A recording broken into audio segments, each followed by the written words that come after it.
This is the story of a man who dedicated his life to the army and who suffered great hardship and difficulties as a result.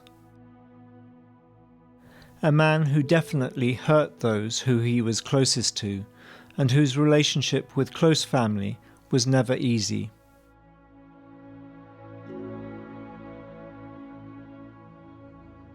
My dad, he was a sad little man. He was a skinny man.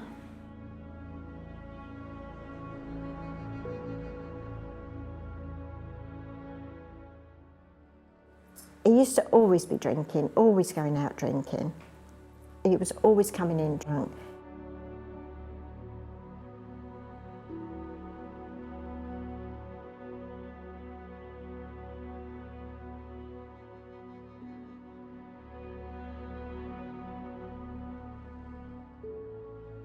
He was a nasty man. We had 2 rabbits, and one had got out of the cage and the dog down the road had got it, and then Sunday came and the rabbit was on the table for dinner.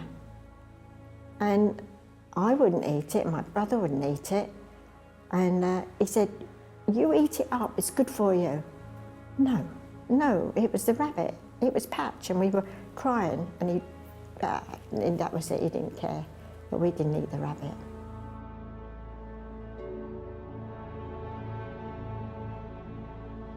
And he was a womanizer as well, because one night, my mum used to go, we were in the barracks, the army barracks, and we lived in a hut, more or less.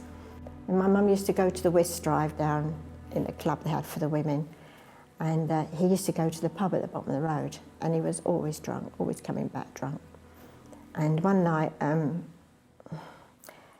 it was snowing, and he'd gone out, and I looked out of the window after he'd gone, and I could see the front footprints in the snow coming down from our house across the road to the next hut. And I knew that woman was on her own because it was a family camp and there wasn't many husbands there. I didn't tell my mum. Another thing that bothered Lynda about her dad when she was small was his nickname for her, although she had no idea where this nickname came from and what it referred to. He always used to call me Jap Eyes.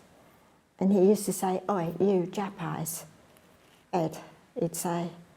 And he always called me that. And I used to cry, and I used to say to my mum, "Why does he call me that?" And she'd say, "Take no notice of him, he doesn't mean it." I said, "But why don't take no notice?" And I never knew anything about his life. As she got older, Lynda came to understand more about her father's wartime experiences. The family had letters that he had sent home from a prisoner of war camp in Formosa, now Taiwan.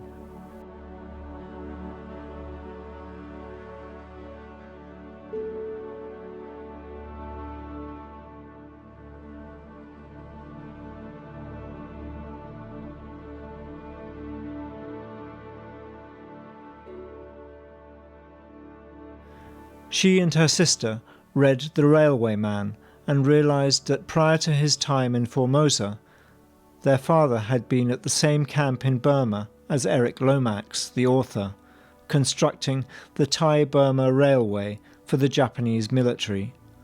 The book contains descriptions of people who Lynda believes could easily be her father.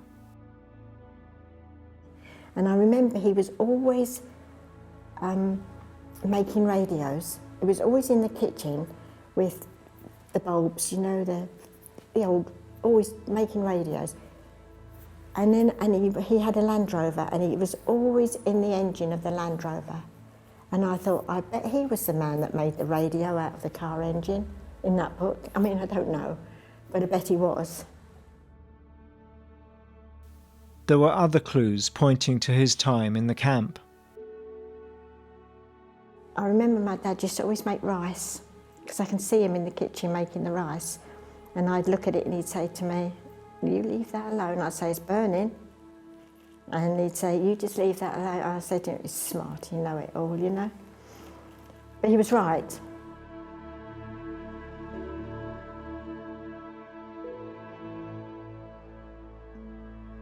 We would go shopping and Mum would check everything to see where it came from. If it was made in Japan, we didn't have it. There can be no doubt that Willie's life was affected by his life in the POW camp. Even after his release, however, things weren't easy for him. In 1948, the army sent him to Palestine.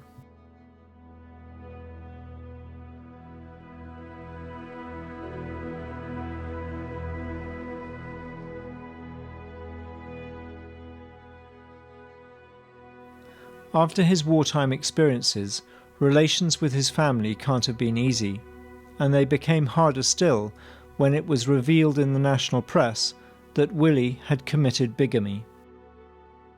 She was never supposed to tell me. I think my mum said I wasn't to know. We weren't to know. Me and my younger brother, we weren't meant to know. And it was my sister, she said, "Oh, you don't know about him." And she told me. She said when she was getting married in Bexley Heath, it was on the placards on the other side, army officer goes to prison for bigamy, up for bigamy. The family was separated. Lynda and her brother were sent with their mum to an army camp in Wiltshire. Willie was disciplined by the army in Yorkshire. He was supposed to go to prison, but the army stepped in and said that they would discipline him because he shouldn't go in prison because of the war. And so they took him back to a training camp. They stripped him of it. He was a sergeant then, and they stripped him, and he went with all these young men, and he had to work his way up to sergeant again. And that's why we were in Wiltshire, because I didn't know why I was there, but that was because he was in a training camp. Despite this major setback, Willie continued with his army career, becoming a recruiting sergeant. Judging by the following photos, he reacquired respect and status.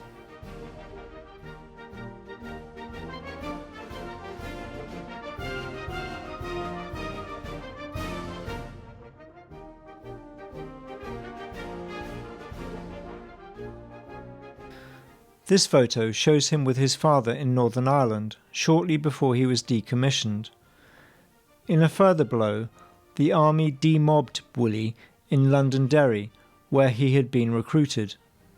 They went to Londonderry, where he comes from. Well, he was well known in Londonderry because that was his birthplace. And the IRA told him to get back to England, otherwise they were going to kill him. And it was in the newspapers, so they came back to England, to Margate, because we were here.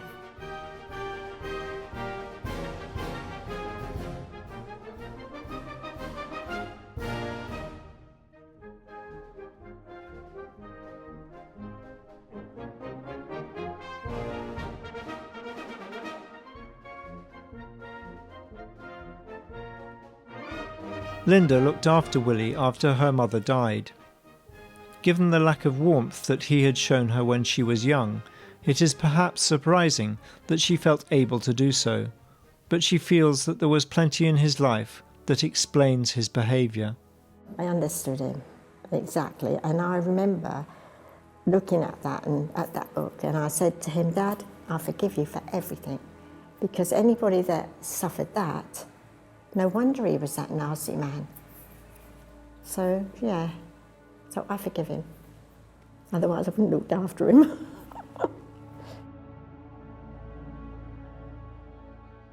Lynda was diagnosed with mixed dementia in 2019. She says that initially she was in denial and couldn't believe it. Now, though, she feels frustration about losing and forgetting things. I lost my bracelets, didn't I? I lost my bracelets. Somebody stole them. Somebody stole them. And the only people in my house are my family, but somebody stole these bracelets. And it was months. And I kept thinking, I looked everywhere for them, everywhere I could think, and they weren't there. Misha looked everywhere, my husband looked everywhere, my granddaughter looked everywhere. They weren't there, somebody stole them. So the other day I went to get a cardigan out, lifted the cardigans up, there's my bracelets. But the rest of the family are to blame anyway because they all searched, so why didn't they find them? Not saying anything.